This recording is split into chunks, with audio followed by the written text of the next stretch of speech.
Жастарға арналған алдын алу жолдары. Тәуелділікке жеткізбей тоқтату. Құмар ойындарға тәуелділіктен азат өмір. Саналы таңдау және жауапкершілік. Алдын алу әрқашан емдеуден жеңіл. Сондықтан жастар үшін ең маңызды сұрақ қалай құтылу емес, қалай жол бермеу болуы керек. Бірінші қадам құмар ойынды табыс көзі деп қабылдамау. Екінші қадам жарнаманың әсерін түсіну. Үшінші қадам стресс, іш пысу, жалғыздық сияқты сәттерде не істейтініңді алдын ала білу. Төртінші қадам айналаңдағы ортаны бағалау. Сені тәуекелге итермелей ме, әлде қорғай ма?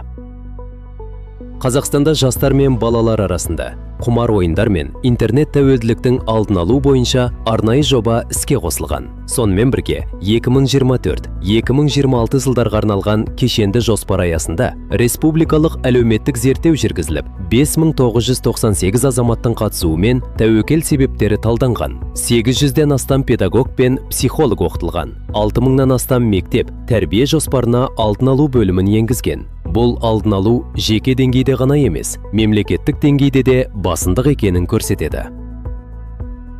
Құмар ойындарға тәуелділіктен азат өмір, қызықсыз өмір емес. Керісінше, бұл өз уақытыңды, ақшаңды, жүйкеңді және еркіндігіңді сақтап қалатын өмір. Саналы таңдау дегеніміз қысқа эмоция үшін ұзақ салдарды тәуекелге тікпеу. Жауапкершілік дегеніміз маған ештеңе болмайды деп сену емес, өз әлсіз тұсыңды біліп, соған шекара қоя білу. Егер адам қауіпті ерте таныса, қажет кезде жоқ деп айта алса, ортасын дұрыс таңдаса және көмек сұраудан ұялмаса, ол өз өмірін әлдеқайда қауіпсіз бағытта жүргізе алады. Ал ең бастысы, нағыз еркіндік кездейсоқ ұтыста емес, өз шешіміңе өзін ие болуда.